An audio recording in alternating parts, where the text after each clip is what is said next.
Hello, welcome to another Learn With Me. I've decided that I kind of want to keep this going because there are a lot of things that I want to learn, and I also find it really interesting to watch other people pick up crafts. I think it's really fun to see like the step-by-step process of how other people do it. It just makes it seem that much more accessible, in my opinion. So, in this version, I really want to learn how to embroider. Obviously, I've dabbled here and there. I embroider very loose things on top of some of my crochet projects just to add a little bit of extra character, I guess. But I want to learn how to embroider properly, like on a cloth with the ring and, you know, like all the proper tools and everything. Obviously, I haven't learned yet. But hopefully I have a finished product at the end. I already have a couple of ideas of what I want to do with embroidery. I just don't have the skill yet. So I think to start off with, I want to make something small, maybe like a little something to display on my wall or something like that before I start going at all my clothes and things. So yeah, that's the idea. First, we'll probably need to get some supplies in order, so let's cut to me doing that.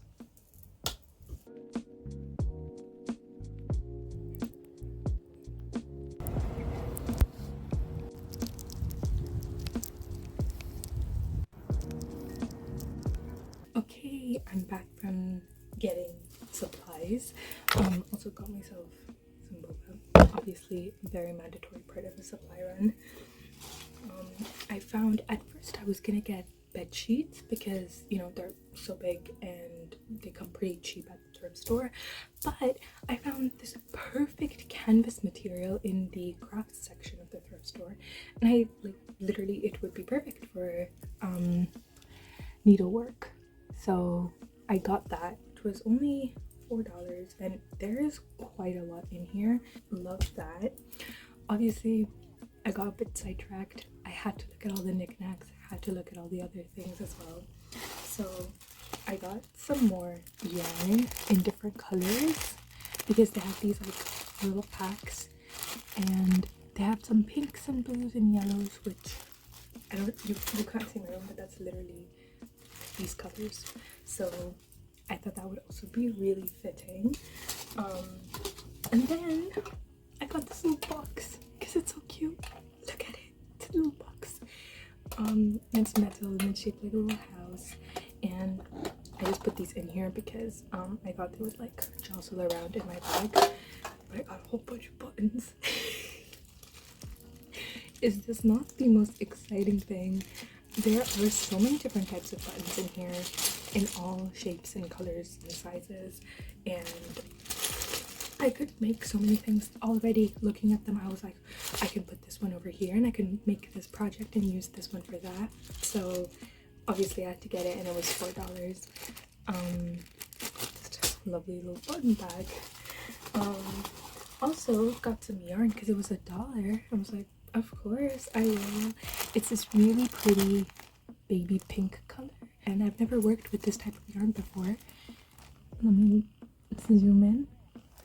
So yeah, excited for that. And the last thing that I got was this little bag. Because look at it, it's so cute. And I'm thinking about storing my extra yarn that's like too little to make something new out of, but it's just kind of splayed all over my shelf and it's taking up a lot of space, and so I thought that I could put it in here. It would be like a little trinket bag, which is so cute. Oh, I love little things like this. Anyways, embroidery.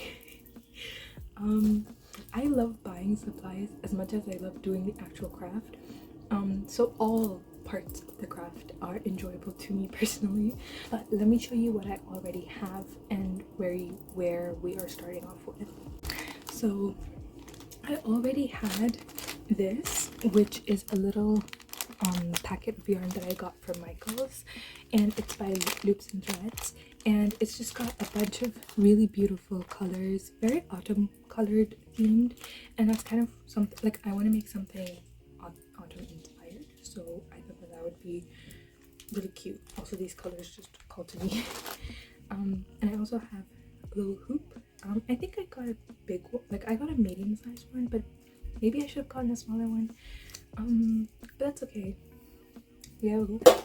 I also already have needles because I do other yarn work, so obviously I need sewing needles.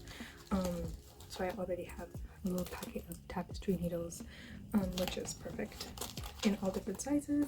So yeah, I think I'm gonna sort all of this out, and then we can get started with some idea brainstorming, which is so exciting. Alright, so to start off brainstorming, I got some ideas from English Garden Embroidery, a book that I had gotten from a book sale, and also from Pinterest, and I just wanted to make something themed around autumn. So that's what I made my sketch out of. And then to start off with, I first initially just started on a basic canvas and did all of the basic stitches, like the back stitch, making the French knot, things like that.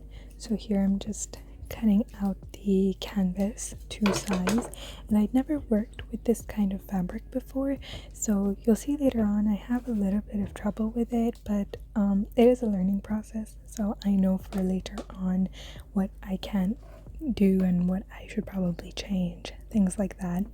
And it took me a while to realize how tight I can actually get the embroidery hoop around the canvas. It's not just that I have to put it there, that I have to really tighten it if I want my stitches to look nice. So a little bit of trial and error, but I eventually got the hang of it. And then I'm going into my yarn stash embroidery floss. I learned that it's called, not yarn, and picking out a color for the basic stitch that I'm gonna be making.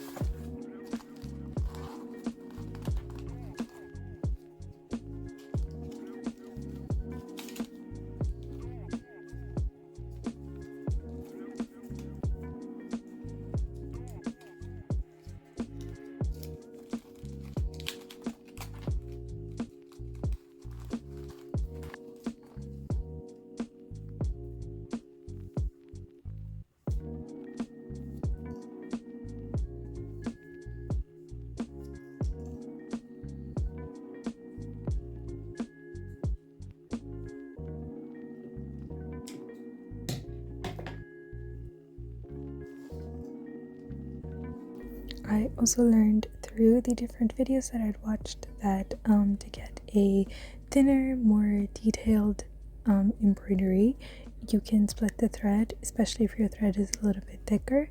So I tried both ways. I did just the 6 spool thread as it comes, and then I split it down into 3 lines as well. And so I first practiced the stitches on thinner thread. I don't know why I chose that. I think it would have been easier to start off with the thicker thread, but it's what I did. And then I sketched out some basic lines and patterns that the video that I was watching had also made, so that I could replicate them on my own.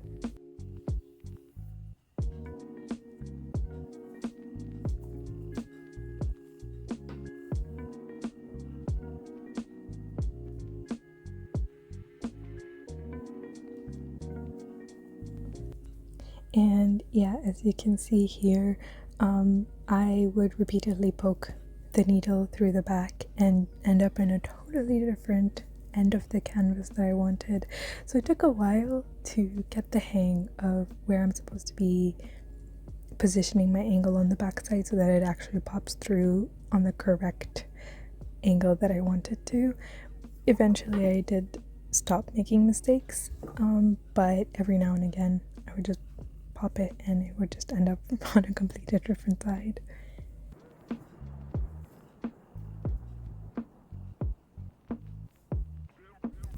And yes, I know this flower looks so busted. Again, this is my first time. uh, I hope that the final result looks a little bit better than this, but again, just getting the hang of it. So to start the actual project, I had made my initial sketch and then just embroidered on top of that.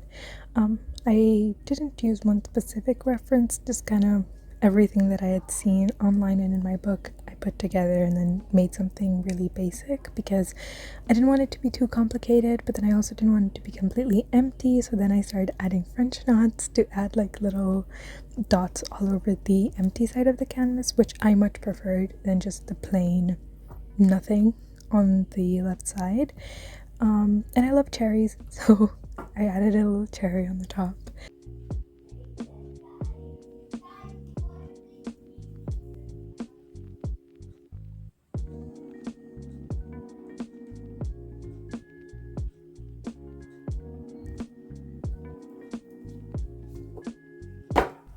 And yes, I do need to sort out the way that I organize these threads. I know.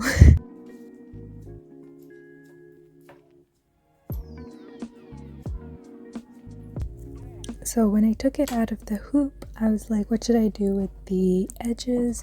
So I was thinking of making a border, and I kind of messed up here because I cut it a little bit too close to the actual pattern, so I didn't actually have enough space as I wanted to do the border that I wanted, because I'd never worked with this fabric before, and canvas just like falls apart if you mess with it too much, especially at the edges. And so I didn't know that, but honestly I kind of like the more distressed look, I'm not gonna lie, so I'm not too mad about it.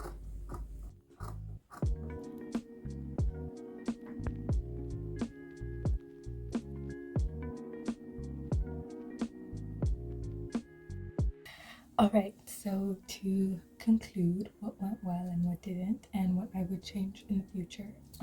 First of all, what didn't go well. Never worked with canvas before. It did fray on me. I personally don't really mind the frayed edges. I also prefer my work to look a little bit messy, so I don't mind that at all. But if I am making something more clean cut, I would have to take into account how to work with the fabric. Probably should have done more research into canvas material, honestly.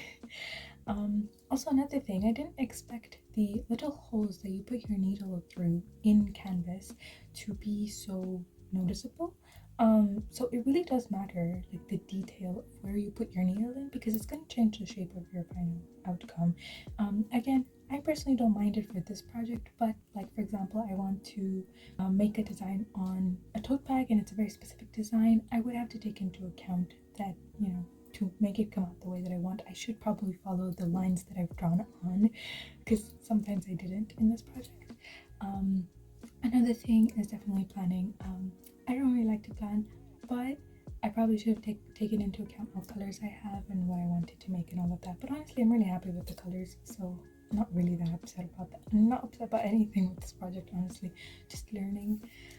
So that brings me on to what went well, which I think is just, I really enjoyed it, which is always a great thing. Another craft to get better at and to add on. I love mixing and matching my different crafts, so I definitely think this is going to be making my future even crochet project cuter, better, more personal. So that's always a plus. And also, I'm looking at it right now and it's on my wall, and I love it. So I definitely have another way that I can decorate my walls, which I love doing. So that's also always great. But yeah, thank you for following me on this another learn with me journey. There are still a bunch of crafts I still need to learn, and the list keeps getting added to, so there is still so much. And hopefully next time my project turns out even better than this one. So yeah, thank you so much for watching.